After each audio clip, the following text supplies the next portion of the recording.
చాలా క్విక్‌గా అయిపోయే టమాటా రైస్ చేసేద్దాం రండి. హలో అందరికీ. Welcome back my channel. ఈరోజు నేనైతే నా చిట్టి తల్లి కోసం టమాటా రైస్ అయితే చేస్తున్నాను. ఎందుకు స్పెసిఫిక్‌గా చిట్టి తల్లి కోసమే అనంటే కొన్ని రోజుల నుంచి నా చిట్టి తల్లి సరిగ్గా అన్నం తినడం లేదు. వెదర్ చేంజ్ అయిపోయింది కదా! చల్లగా ఉండేసరికి మనకే ముక్కలేనిదే ముద్ద దిగదు అన్నట్టుగా ఉంది కదా! ఇక చిన్న పిల్లలకి ఎలా ఉంటుంది చెప్పండి.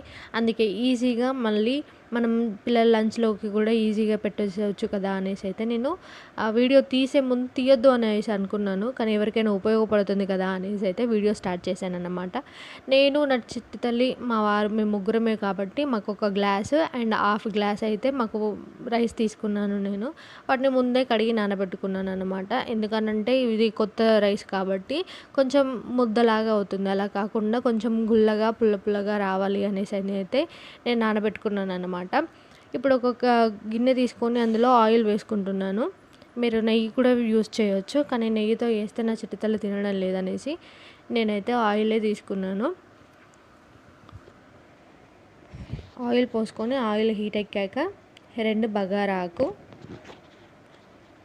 మొత్తం మన బగార్ మసాలా అయితే వేసేసేయాలి. సాజీరా అదేదో పువ్వు అంటారు కదా, నాకు తెలీదు. ఆ పువ్వు, కొద్దిగా జీలకర్ర, కొంచెం అవి చిటపటలాడిన తర్వాతకి మనం కట్ చేసి పెట్టుకున్నాం కదా పుదీనా, ఉల్లిగడ్డ ముక్కలు, పచ్చిమిర్చి. నేనైతే ఒక 4 టమాటాలు అయితే తీసుకున్నాను. మంచిగా రైస్కి పడుతుంది కదా ఫ్లేవర్ అనేసి అయితే నేను మంచిగా తీసుకున్నాను అన్నమాట. చెప్పలేదు కదా నేను మీకు.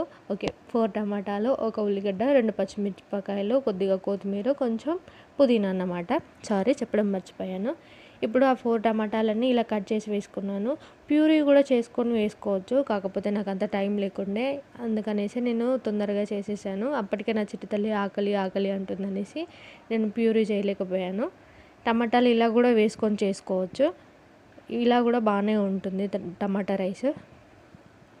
ఒకసారి ట్రై చేయండి.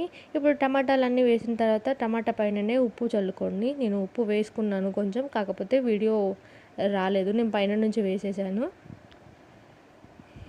కొంచెం ఉప్పు వేసుకున్న తర్వాత అవి కొద్దిగా ఆయిల్లో మంచిగా ఉడకనివ్వాలి. అవి ఉడుకుతూ ఉన్నప్పుడు ఇట్లా స్మాష్ చేసినట్టు ఒకసారి 2 సార్లు కలుపుకోండి.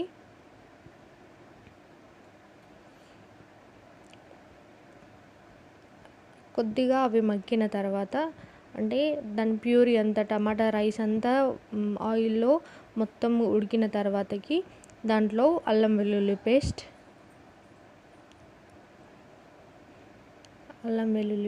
కొంచెం చిటికెడు మాత్రమే పసుపు వేసుకోండి. జస్ట్ కలర్ కోసం మాత్రమే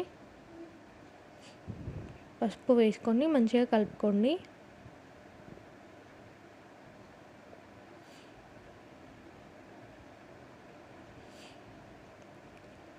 మొత్తం కలిపేసిన తర్వాత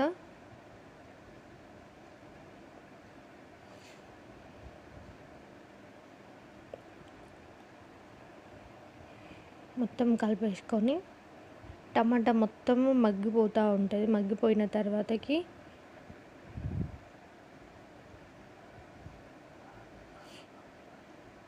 ఆ ఫ్లేవర్ అనేది బాగా వస్తుంది. స్మెల్ అనేది బాగా వచ్చినప్పుడు దాన్ని ఒక 2 మినిట్స్ అలా వదిలేస్తే అది కొంచెం కొంచెంగా ఇంకా ఆయిల్లో మొత్తం ఉడికిపోతూ ఉంటుంది.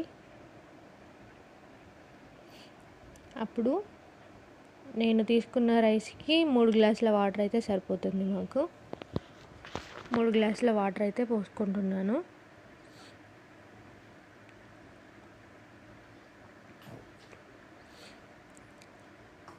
ఇంతకు ముందుకు టమాటాలతో కొంచెం వేసాను పసుపు. ఇప్పుడు మొత్తం టేస్ట్కి సరిపడా అయితే సాల్ట్ వేసుకుంటున్నాను.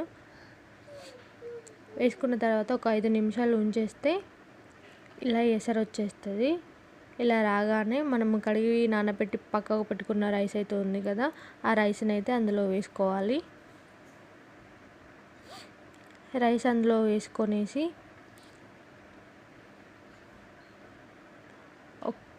మొత్తం కలుపుకొని ఒక్కసారి మొత్తం కలుపుకోవాలి.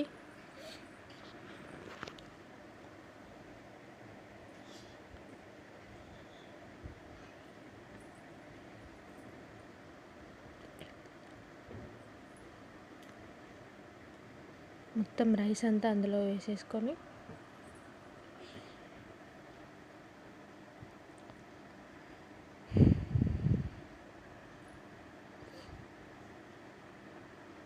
ఒకసారి మంచిగా కలిపేసుకుంటే టమాటా ఫ్లేవర్ అనేది రైస్కి మొత్తం పడుతుందన్నమాట.